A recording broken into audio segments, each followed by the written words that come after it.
Sudarshan TV के संपादक ने मुसलमानों के खिलाफ फिरकू जहर उगलिया जी बहुत ज्यादा। बिल्कुल चंदी साहब, जिवें तुसीं शुरुआत करदिआं किहा है, भारत के राजनीतिक ते समाजिक जिहड़ा हैगा फिजा, समाजिक माहौल है, समाजिक फिजा है,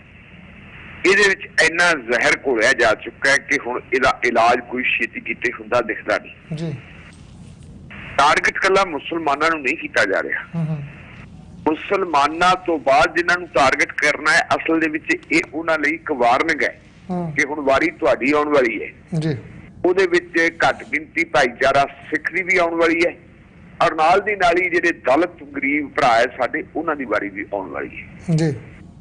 ਇਹ ਸੁਦਰਸ਼ਨ ਟੀਵੀ ਪਤਾ ਨਹੀਂ ਕਿਹੋ ਜਿਹਾ, ਮੈਂ ਤਾਂ ਕੱਲ ਇਹਦਾ ਪ੍ਰੋਮੋ ਦੇਖਿਆ ਕਿਉਂਕਿ ਬਹੁਤ ਵੱਡੇ ਪੱਧਰ ਦੇ ਉੱਤੇ ਇਹਦੇ ਤੇ ਚਰਚਾ ਹੋ ਰਹੀ ਸੀ ਔਰ ਇਹਦਾ ਜਿਹੜਾ ਐਡੀਟਰ ਹੈ ਇਹਦਾ ਸਰਵੇ ਹੈ, ਮੇਰਾ ਖਿਆਲ ਹੈ ਜੇ ਉਹਨੂੰ ਆਪਾਂ ਪੱਤਰਕਾਰ ਕਹੀਏ ਤਾਂ ਪੱਤਰਕਾਰਤਾ ਵੀ ਬਹੁਤ ਵੱਡੀ ਇੱਕ ਇਨਸਲਟ ਹੈ, ਬੇਇੱਜ਼ਤੀ ਹੈ,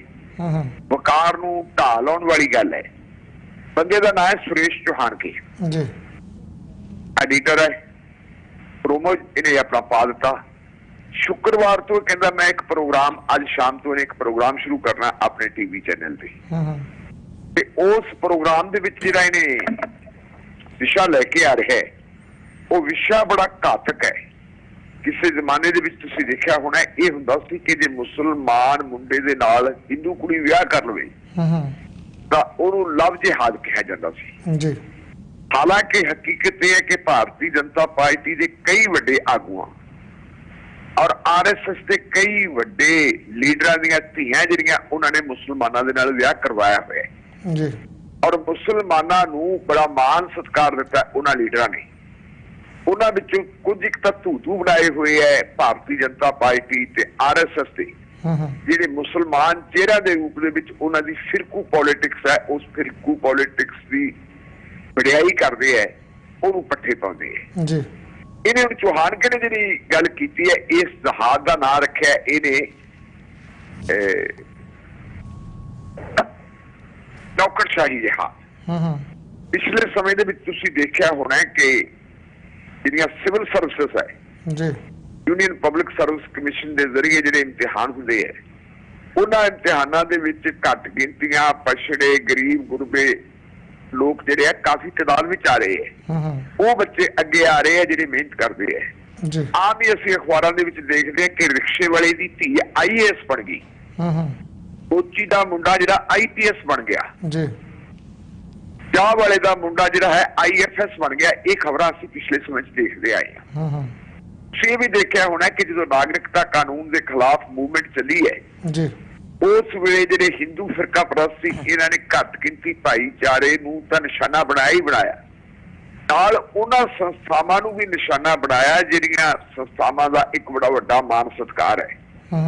जामिया मिलिया यूनीवर्सिटी की जो असीं गल कर रहे हैं ये देखी तो जामिया मिलिया यूनीवर्सिटी जिहड़ी है इहदी बुनियाद किहने रखी सी? इहदी बुनियाद बहुत पहला साडे जिहड़े हैगे चंगे देश भगतां ने रखी सी, जिहड़े मुसलमान ही नहीं उन्होंने विच हिंदू भी आउंदे है। इत्थों तक कि मैं नज़ीर जंग जिहड़े दिल्ली के लैफ्टिनेंट गवर्नर रह चुके हैं वो एक बारी जामिया मिलिया इस्लामिया यूनीवर्सिटी के वाइस चांसलर भी हुंदे सी ते मैं उन्हां दी एक इंटरव्यू सुनी। उस इंटरव्यू दे विच उन्होंने दस्सिया है कि एक समा वो आया सी जदों फंडां दी कमी कारण जामिया मिलिया इस्लामिया यूनीवर्सिटी के उत्ते बहुत वड्डा संकट खड़ा हो गया सी और उस वेले महात्मा गांधी ने यह गल कही सी कि यूनीवर्सिटी मुसलमानों की नहीं है भारतीयों की है और इस यूनीवर्सिटी नूं असीं किसी किस्म का संकट नहीं होण देवांगे। उन्होंने GD बिरले नूं प्रेरिया सी ते बिरले ने चंदी साहब उस जमाने दे विच 4 करोड़ रुपया दान दिता सीगा जामिया मिलिया यूनीवर्सिटी नूं कि साडे बच्चे इत्थों पढ़न,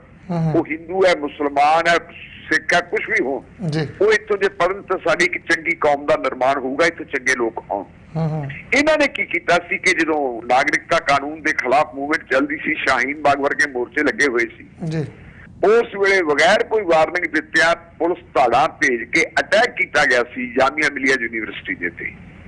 और जिहड़े विद्यार्थी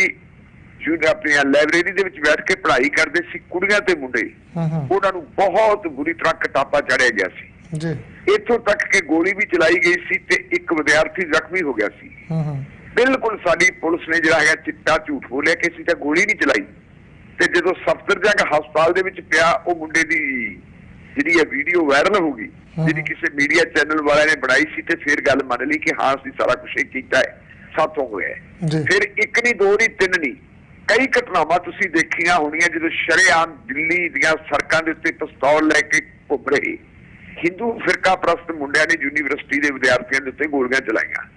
ਯੂਨੀਵਰਸਿਟੀ ਦੇ ਬਹੁਤ ਸਾਰੇ ਵਿਦਿਆਰਥੀਆਂ ਨੂੰ ਫੜ ਕੇ ਜੇਲ੍ਹਾਂ ਦੇ ਵਿੱਚ ਸੁੱਟਿਆ ਗਿਆ ਸਫੂਰਾ ਜ਼ਰਗਰ ਵਰਗੀਆਂ ਕੁੜੀਆਂ ਨੂੰ ਬਦਨਾਮ ਕੀਤਾ ਗਿਆ ਜਿਹੜੀ ਮੈਰਿਡ ਕੁੜੀ ਸੀ ਨੂੰ ਕਿਹਾ ਗਿਆ ਜਦੋਂ ਦੀ ਪ੍ਰੈਗਨੈਂਸੀ ਸਾਬਤ ਹੋ ਗਈ ਜੇਲ੍ਹ ਦੇ ਵਿੱਚ ਕਿ ਇਹ ਤਾਂ ਯਾਸ਼ੀ ਦਾ ਅੱਡਾ ਬਣਿਆ ਹੋਇਆ ਜਿਹੜਾ ਸ਼ਹੀਨ ਬਾਗ ਹੈ ਔਰ ਜਾਮੀਆ ਮਿਲੀਆ ਇਸਲਾਮੀਆ ਯੂਨੀਵਰਸਿਟੀ ਹੈ ਇਸ ਕਿਸਮ ਦੀ ਲੇਕਿਨ ਚੰਦੀ ਸਾਹਿਬ ਹੈਰਾਨੀ ਹੋਊਗੀ ਤੁਹਾਨੂੰ ਇਸ ਗੱਲ ਨੂੰ ਜਾਣ ਕੇ ਸਾਡੇ ਸਰੋਤਿਆਂ ਨੂੰ ਵੀ ਹੈਰਾਨੀ ਹੋਊ ਕਿ ਪਿਛਲੇ ਦਿਨਾਂ ਦੇ ਵਿੱਚ ਜਦੋਂ UPSC ਦੇ ਇਮਤਿਹਾਨ ਦੇ ਰਿਜ਼ਲਟ ਆਏ ਤਾਂ ਉਹਨਾਂ ਰਿਜ਼ਲਟਾਂ ਦੇ ਵਿੱਚੋਂ ਬਹੁਤ ਸਾਰੇ ਮੁਸਲਮਾਨ ਕੁੜੀਆਂ ਮੁੰਡੇ ਜਿਹੜੇ IAS IPS ਬਣ ਕੇ ਨਿਕਲੇ ਪਿਛਲੇ ਸਾਲ ਦੇ ਮੁਕਾਬਲੇ ਜਿਹੜੀ ਉਹਨਾਂ ਦੀ ਗਿਣਤੀ ਹੈ ਉਹ 40% ਵੱਧ ਹੈ ਜੇ ਪਿਛਲੀ ਵਾਰੀ 1% ਲੋਕ ਉੱਥੋਂ ਆਏ ਸੀ ਤਾਂ ਐਤਕੀ 40% ਆਏ ਹੈ ਸਿਵਲ ਸਰਵਿਸਿਜ਼ ਦੇ ਵਿੱਚੋਂ ਕੁੜੀਆਂ ਮੁੰਡੇ ਆਉਂਦੇ ਇਹਦਾ ਮਤਲਬ ਆ ਵੀ ਉੱਥੇ ਦੀ ਯੂਨੀਵਰਸਿਟੀ ਦਾ ਸਟੈਂਡਰਡ ਕੀ ਹੈ ਉੱਥੇ ਦੀ ਪੜ੍ਹਾਈ ਕੀ ਹੈ ਉੱਥੇ ਕਲਰਕ ਨਹੀਂ ਪੈਦਾ ਕੀਤੇ ਜਾਂਦੇ ਉੱਥੇ ਮਨੁੱਖ ਪੈਦਾ ਹੁੰਦੇ ਹੈ ਜਿਨ੍ਹਾਂ ਮਨੁੱਖਾਂ ਨੂੰ ਜਿਹੜਾ ਸਰਵ ਪੱਖੀ ਗਿਆਨ ਦਿੱਤਾ ਜਾਂਦਾ ਹੈ ਕਿਉਂਕਿ ਇਹ ਇਮਤਿਹਾਨ ਉਹ ਹੈ ਜਿਨ੍ਹਾਂ ਇਮਤਿਹਾਨਾਂ ਦੇ ਵਿੱਚ ਤੁਹਾਡੀ ਜਿਹੜੀ ਹੈਗੀ ਹੈ ਬੌਧਿਕਤਾ ਦੇਖੀ ਜਾਂਦੀ ਹੈ ਇਹਨਾਂ ਬੌਧਿਕਤਾ ਦੇ ਲਿਹਾਜ਼ ਦੇ ਨਾਲ ਤੁਹਾਡੀ ਵੀ ਤੁਸੀਂ ਕਿਸ ਕਿਸਮ ਦੀ ਤੁਹਾਡਾ ਜਿਹੜੀ ਹੈਗੀ ਪਰਚੇ ਦਿੱਤੇ ਹੈ ਤੁਹਾਡੀ ਇੰਟਰਵਿਊ ਕਿਹੋ ਜਿਹੀ ਹੈ ਉਹਦੇ ਨਾਲ ਤੁਹਾਡੇ ਮਾਰਕਸ ਆਉਂਦੇ ਹੈ ਫਿਰ ਤੁਸੀਂ ਉਹਦੇ ਜਵਾਬ ਨਿਕਲਦੇ ਹੈ ਇਹ ਜਿਹੜਾ ਚੌਹਾਨਕੇ ਹੈ ਸੁਰੇਸ਼ ਚੌਹਾਨਕੇ ਹੁਣ ਸੁਰੇਸ਼ ਚੌਹਾਨਕੇ ਨੇ ਇਹ ਪ੍ਰਚਾਰ ਕਰਨਾ ਸ਼ੁਰੂ ਕਰ ਦਿੱਤਾ ਆਪਣੇ TV ਚੈਨਲ ਦੇ ਜ਼ਰੀਏ ਕਿ ਜਿਹੜੀ ਹੈਗੀ ਹੈ ਨੌਕਰਸ਼ਾਹੀ ਜਹਾਜ਼ ਦੇ ਪਰਦੇ ਇੱਕ ਨੌਕਰਸ਼ਾਹੀ ਜਹਾਜ਼ ਛਿੜਿਆ ਹੋਇਆ ਤੇ ਮੁਸਲਮਾਨ ਬਹੁਤ ਵੱਡੇ ਪੱਧਰ ਦੇ ਉੱਤੇ ਸਿਵਲ ਸਰਵਿਸਿਜ਼ ਦੇ ਵਿੱਚ ਆ ਰਹੇ ਹੈ ਆਪਣੇ ਪ੍ਰੋਮੋ ਦੇ ਵਿੱਚ ਉਹ ਕਹਿੰਦਾ ਕੀ ਹੈ ਕਿ ਕੱਲ ਨੂੰ ਜਦੋਂ ਮੁਸਲਮਾਨ ਤੁਹਾਡੇ ਜ਼ਿਲ੍ਹੇ ਦੇ ਡਿਪਟੀ ਕਮਿਸ਼ਨਰ ਲੱਗ ਕੇ ਆਏ ਕੱਲ ਨੂੰ ਮੁਸਲਮਾਨ ਜਦੋਂ ਤੁਹਾਡੇ ਮਹਿਕਮੇ ਦੇ ਸੈਕਟਰੀ ਬਣ ਗਏ ਉਦੋਂ ਦੇਖੋ ਇਸ ਦੇਸ਼ ਦਾ ਹਾਲ ਕੀ ਹੋਊਗਾ ਇਸ ਦੇਸ਼ ਨੂੰ ਬਚਾਉਣਾ ਬਹੁਤ ਜ਼ਰੂਰੀ ਹੈ ਭਾਵ ਇਹ ਹੈ ਕਿ ਮੁਸਲਮਾਨਾਂ ਨੂੰ ਤਾਂ ਕਿਸੇ ਨੌਕਰੀ ਦੇ ਵਿੱਚ ਆਉਣ ਹੀ ਨਹੀਂ ਦੇਣਾ ਚਾਹੀਦਾ ਖਾਸ ਕਰਕੇ ਜਿਹੜੀਆਂ ਸਿਵਲ ਸਰਵਿਸਿਜ਼ ਦਾ ਐਡਮਿਨਿਸਟ੍ਰੇਟਿਵ ਪੋਸਟਸ ਹੈਗੀਆਂ ਉਹਨਾਂ ਦੇ ਉੱਤੇ ਇਹਨਾਂ ਨੂੰ ਨਹੀਂ ਆਉਣ ਦੇਣਾ ਚਾਹੀਦਾ ਇਹ ਵੱਡੇ ਪੱਧਰ ਦੇ ਉੱਤੇ ਇਹਨੇ ਪ੍ਰਚਾਰ ਕੀਤਾ ਹੈ ਔਰ ਕੱਲ ਸਵੇਰ ਤੋਂ ਹੀ ਅੱਗ ਲੱਗੀ ਪਈ ਹੈ ਸਾਰੇ ਭਾਰਤੀ ਮੀਡੀਆ ਦੇ ਵਿੱਚ ਇੰਡੀਅਨ ਜਿਹੜੀ ਹੈਗੀ ਪੁਲਿਸ ਜਾਂ IPS association Indian police service association ਉਹਨੇ ਇਹਦੀ ਨਿਖੇਧੀ ਕੀਤੀ ਹੈ ਇੰਡੀਅਨ ਪੁਲਿਸ ਫਾਊਂਡੇਸ਼ਨ ਹੈ ਜਿਹੜੀ ਉਹਨੇ ਨਿਖੇਧੀ ਕੀਤੀ ਹੈ ਬਹੁਤ ਸਾਰੇ ਲੋਕਾਂ ਨੇ ਇਹਦੀ ਮੁਖਾਲਫਤ ਕੀਤੀ ਹੈ ਕਈ ਸਾਰੇ ਲੋਕਾਂ ਨੇ ਜਿਹੜੀ ਬ੍ਰਾਡਕਾਸਟਿੰਗ ਅਥਾਰਟੀ ਹੈ ਸਟੈਂਡਰਡ ਬ੍ਰਾਡਕਾਸਟਿੰਗ ਸਟੈਂਡਰਡ ਅਥਾਰਟੀ ਹੈ ਉਹਦੇ ਚੇਅਰਮੈਨ ਨੂੰ ਚਿੱਠੀਆਂ ਲਿਖੀਆਂ ਕਿ ਇਸ ਬੰਦੇ ਦੀ ਬ੍ਰਾਡਕਾਸਟਿੰਗ ਦੇ ਉੱਤੇ ਪਾਬੰਦੀ ਲਾਈ ਜਾਵੇ ਕਿਉਂਕਿ ਇਹ ਬੰਦਾ ਮੀਡੀਆ ਦੇ ਨਾਂ ਥੱਲੇ ਸਿਰਫ ਤੇ ਸਿਰਫ ਜਿਹੜਾ ਫਿਰਕਾ ਪ੍ਰਸਤੀ ਦਾ ਵਪਾਰ ਕਰਦਾ ਫਿਰਕੂ ਜ਼ਹਿਰ ਤਕਸੀਮ ਕਰ ਰਿਹਾ ਲੋਕਾਂ ਨੂੰ ਫਿਰਕੂ ਜ਼ਹਿਰ ਬਣ ਰਿਹਾ ਇਹਦੇ ਤੇ ਪਾਬੰਦੀ ਹੋਣੀ ਚਾਹੀਦੀ ਹੈ ਮਿਸਟਰ ਤਹਿਸੀਨ ਪੁਨਾਵਾਲਾ ਹੈ ਇੱਕ ਰਾਜਨੀਤਿਕ ਵਿਸ਼ਲੇਸ਼ਕ ਹੈ ਉਹਨੇ ਵੀ ਇੱਕ ਲੈਟਰ ਲਿਖੀ ਹੈ ਕਿ ਇਹਦੇ ਤੇ ਕਾਰਵਾਈ ਕੀਤੀ ਜਾਵੇ ਆਪਾਂ ਨੂੰ ਇਹ ਲੱਗਦਾ ਕਿ ਇਕੱਲਾ ਮੁਸਲਮਾਨਾਂ ਨੂੰ ਟਾਰਗੇਟ ਕੀਤਾ ਜਾ ਰਿਹਾ ਹੈ ਹੁਣ ਤੁਸੀਂ ਇਹ ਦੇਖੋ ਕਿ ਇਸ ਵੇਲੇ ਜੇ ਆਪਾਂ ਦੇਖੀਏ ਸਿੱਖਾਂ ਦੀ ਆਬਾਦੀ ਕਿੰਨੀ ਹੈ ਇਸ ਦੇਸ਼ ਦੇ ਵਿੱਚ ਦੁਨੀਆ ਦੇ ਵਿੱਚ ਇਹਨਾਂ ਦੀ ਆਬਾਦੀ 2% ਹੈ ਲੇਕਿਨ 2% ਆਬਾਦੀ ਵਾਲੇ ਸਿੱਖਾਂ ਦਾ ਆਜ਼ਾਦੀ ਦੀ ਲੜਾਈ ਦੇ ਵਿੱਚ ਯੋਗਦਾਨ ਕੀ ਹੈ 80% ਯੋਗਦਾਨ ਹੈ ਸਿੱਖਾਂ ਦੀ ਲੜਾਈ ਆਜ਼ਾਦੀ ਦੀ ਲੜਾਈ ਦੇ ਵਿੱਚ ਉਹਨਾਂ ਨੇ ਫਾਂਸੀਆਂ ਵੀ ਝੂਟੀਆਂ ਹੈ ਉਹਨਾਂ ਨੇ ਕਾਲਿਆਂ ਪਾੜੀਆਂ ਦੀਆਂ ਜੇਲ੍ਹਾਂ ਵੀ ਕੱਟੀਆਂ ਹੈ ਉਹ ਮੁਕਾਬਲਿਆਂ ਦੇ ਵਿੱਚ ਵੀ ਮਾਰੇ ਗਏ ਹੈ ਇਹ ਸਾਡੇ ਲੋਕ ਕੀ ਸੀ ਜਿਨ੍ਹਾਂ ਲੋਕਾਂ ਨੇ ਆਜ਼ਾਦੀ ਦੀ ਪਹਿਲੀ ਲੜਾਈ ਲੜੀ ਸੀ ਇਹ ਮੈਂ ਨਹੀਂ ਕਹਿੰਦਾ ਇਹ PTN 24 ਨਹੀਂ ਕਹਿੰਦਾ ਇਹ ਖੁਦ ਮਹਾਤਮਾ ਗਾਂਧੀ ਕਹਿ ਰਿਹਾ ਜਦੋਂ ਚਾਬੀਆਂ ਦਾ ਮੋਰਚਾ ਸੀ ਜਿੱਤਿਆ ਉਦੋਂ ਉਹਨਾਂ ਨੇ ਕਿਹਾ ਕਿ ਪਹਿਲੀ ਲੜਾਈ ਹੈ ਜਿਹੜੀ ਆਜ਼ਾਦੀ ਦੀ ਲੜ ਲਈ ਜਿੱਤ ਲਈ ਹੈ ਸਿੱਖਾਂ ਦੇ ਜ਼ਰੀਏ ਸੋ ਕੱਲ ਨੂੰ ਜੇ ਇਸ ਗੱਲ ਦੇ ਉੱਤੇ ਆ ਗਏ ਅੱਜ ਭਾਰਤ ਦੀ ਜਿਹੜੀ ਹੈ ਫੌਜ ਆ ਹਾਲਾਂਕਿ ਸਾਡੇ ਤੇ ਪਾਬੰਦੀ ਲਾ ਦਿੱਤੀ ਹੈ ਸਾਡੀ ਜਿਹੜੀ ਪਹਿਲਾਂ ਖੁੱਲੀ ਭਰਤੀ ਹੁੰਦੀ ਸੀ ਉਹਦੇ ਤੇ ਬੈਨ ਲਾ ਦਿੱਤਾ ਹੈ ਇਹਦੇ ਬਾਵਜੂਦ ਵੀ ਜੇ ਦੇਖੀਏ ਆਪਾਂ ਤਾਂ ਸਾਡੀਆਂ ਫੌਜਾਂ ਦੇ ਵਿੱਚ ਸਿੱਖਾਂ ਦੀ ਤੇ ਮੁਸਲਮਾਨਾਂ ਦੀ ਜਿਹੜੀ ਹੈਗੀ ਹੈ ਉਹ ਗਿਣਤੀ ਕਾਫੀ ਸਾਰੀ ਹੈ ਪਿਛਲੇ ਦਿਨਾਂ ਦੇ ਵਿੱਚ ਚਾਈਨਾ ਦੇ ਨਾਲ ਜਿਹੜੀ ਇੱਕ ਟੱਕਰ ਹੋਈ ਹੈ ਗਲਵਾਨ ਘਾਟੀ ਦੇ ਵਿੱਚ ਉਹਦੇ ਵਿੱਚ ਗੁਰਤੇਜ ਸਿੰਘ ਜਿਹੜਾ ਮਾਨਸਾ ਵਾਲਾ ਮੁੰਡਾ ਹੈ ਫੌਜੀ ਹੈ 23 ਸਾਲ ਦੀ ਉਮਰ ਦਾ ਜ਼ਿਕਰ ਹੁੰਦਾ ਵਾਰ-ਵਾਰ ਕਿ 23 ਸਾਲ ਦੇ ਬੰਦੇ ਨੇ ਆਪਣੀ ਸ੍ਰੀ ਸਾਹਿਬ ਦੇ ਨਾਲ ਮੁਕਾਬਲਾ ਕੀਤਾ ਤੇ ਕਈ ਚੀਨੀਆਂ ਦੇ ਪਰਖਟੇ ਉਧੇੜਤੇ ਸੀ ਉਹਨੇ ਉਹਨਾਂ ਨੂੰ ਖਤਮ ਕਰ ਦਿੱਤਾ ਸੀ ਇਹ ਫਿਰ ਕੱਲ ਨੂੰ ਇਹ ਕਹਿਣਗੇ ਜੀ ਵੀ ਇਹਨਾਂ ਨੂੰ ਵੀ IAS ਤੇ IPS ਦੇ ਵਿੱਚ ਨਹੀਂ ਹੋਣਾ ਚਾਹੀਦਾ। ਇਹਨਾਂ ਨੂੰ ਫਿਰ ਸਾਨੂੰ ਕਿਸੇ ਕਿੱਥੇ ਲੈ ਕੇ ਜਾਣਗੇ, ਚਾਹੇ ਮੁਸਲਮਾਨ ਹੈ, ਚਾਹੇ ਸਿੱਖ ਹੈ, ਚਾਹੇ ਦਲਿਤ ਭਰਾ ਹੈ, ਫਿਰ ਸਾਥੋਂ ਨਾਲੀਆਂ ਸਾਫ਼ ਕਰਵਾਉਣਗੇ। ਕਿਹੜੇ ਪਾਸੇ ਨੂੰ ਲੈ ਕੇ ਜਾ ਰਹੇ ਹੈ? ਇਹਦੀ ਤੇ ਸੁਰੇਸ਼ ਜਿਹੜਾ ਹੈਗਾ ਚੌਹਾਨ ਕੇ ਦੋਸ਼ ਉਹਦਾ ਨਹੀਂ,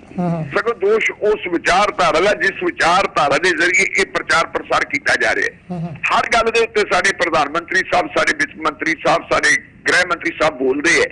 ਲੇਕਿਨ ਜਦੋਂ ਇਹੋ ਜਿਹੀ ਗੱਲ ਆਉਂਦੀ ਹੈ ਪ੍ਰਧਾਨ ਮੰਤਰੀ ਸਾਹਿਬ ਮੂੰਹ ਕਿਉਂ ਨਹੀਂ ਖੋਲਦੇ? ਉਹਨਾਂ ਦੀ ਇਹ ਡਿਊਟੀ ਬਣਦੀ ਹੈ, ਉਹ ਦੇਸ਼ ਦੇ ਪ੍ਰਧਾਨ ਮੰਤਰੀ ਹੈ ਕਿ ਇਹਨਾਂ ਲੋਕਾਂ ਨੂੰ ਨੱਥ ਪਾਉਣ।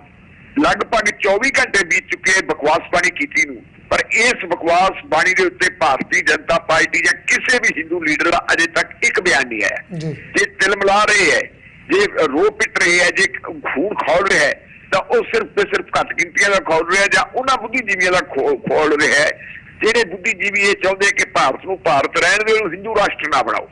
ਇਹ ਹਿੰਦੂ ਰਾਸ਼ਟਰ ਬਣਾਉਣ ਵਾਲੇ ਪਾਸੇ ਨੂੰ ਵੱਧ ਰਿਹਾ ਤੇ ਇੰਨਾ ਭਿਆਨਕ ਪ੍ਰਚਾਰ ਕਰ ਰਹੇ ਹੈ। ਇਹ ਪ੍ਰਚਾਰ ਜਿਹੜਾ ਹੈਗਾ ਭਾਰਤ ਦੀਆਂ ਜੜ੍ਹਾਂ ਦੇ ਵਿੱਚ ਤੇਲ ਦੇਊਗਾ, ਖਾਸ ਕਰਕੇ ਉਸ ਮੌਕੇ ਜਦੋਂ ਅਸੀਂ ਚਾਈਨਾ, ਪਾਕਿਸਤਾਨ, ਨੇਪਾਲ ਸਾਰੇ ਗੁਆਂਢੀਆਂ ਦੇ ਨਾਲ ਸਾਡਾ ਵਿਗਾੜ ਪਿਆ ਹੋਇਆ ਹੈ। ਜਿਹੜਾ ਤੁਹਾਡੇ ਘਰ ਦੇ ਵਿੱਚ ਤੁਹਾਡੀ ਝੋਲੀ 'ਚ ਦਾਣੇ ਹੈ, ਉਹਨਾਂ ਦਾਣਿਆਂ ਨੂੰ ਤੁਸੀਂ ਜਿਹੜੇ ਹੈਗੇ ਡੋਲੀ ਜਾਂਦੇ ਹੋ। ਅਸੀਂ ਜੇ ਦੇਖੀਏ 1965 ਦੀ ਜੰਗ ਦੇ ਵਿੱਚ ਜਿਸ ਨੌਜਵਾਨ ਨੇ, ਜਿਸ ਫੌਜੀ ਨੇ ਪਾਕਿਸਤਾਨ ਦੇ ਪੈਂਟਨ ਟੈਂਕਾਂ ਦੇ ਪਰਖ ਤੇ ਉਡਾਏ ਸੀ, ਮਿਸਟਰ ਹਮੀਦ, ਉਹ ਕੌਣ ਸੀ? ਉਹ ਕਿਸੇ ਹਿੰਦੂ ਘਰ 'ਚ ਨਹੀਂ ਜੰਮਿਆ ਸੀ, ਉਹ ਮੁਸਲਮਾਨ ਘਰ ਦੇ ਵਿੱਚ ਜੰਮਿਆ ਸੀਗਾ। ਜੇ ਅਸੀਂ ਸਾਡੇ ਦੇਸ਼ ਦੀ ਅਬੁਲ ਕਲਾਮ ਆਜ਼ਾਦ ਦੀ ਗੱਲ ਕਰੀਏ, ਜਿਹਨੂੰ ਮਿਜ਼ਾਈਲ ਮੈਨ ਕਿਹਾ ਗਿਆ, ਉਹ ਮਿਜ਼ਾਈਲ ਮੈਨ ਕੌਣ ਸੀ? ਉਹ ਵੀ ਤਾਂ ਇੱਕ ਮੁਸਲਮਾਨ ਹੀ ਸੀਗਾ। ਇਸ ਗੱਲ ਦੇ ਉੱਤੇ ਤੁਸੀਂ ਫਿਰ ਉਦੋਂ ਬੜੀ ਹਿੱਕ ਚੌੜੀ ਕਰਕੇ ਕਹਿ ਦਿੰਦੇ ਹੋ ਕਿ ਜੀ ਹਾਂ ਸਾਡੇ ਕੋਲ ਇਹੋ ਜਿਹਾ ਰਾਸ਼ਟਰਪਤੀ ਵੀ ਗਿਆ ਜਿਹਨੇ ਐਡੀ ਵੱਡੀ ਖੋਜ ਕੀਤੀ ਹੈ, ਤੇ ਜੇ ਪ੍ਰਸ਼ਾਸਨਿਕ ਸੇਵਾਵਾਂ ਦੇ ਵਿੱਚ ਘੱਟ ਗਿਣਤੀਆਂ ਦੇ ਲੋਕ ਆਉਂਦੇ ਹੈ ਉਹ ਕਿਵੇਂ ਪਿੱਟਦੇ ਆ, ਆਹ ਸਾਡੇ ਸਾਹਮਣੇ ਦੀ ਮਿਸਾਲ ਹੈ ਜੀ।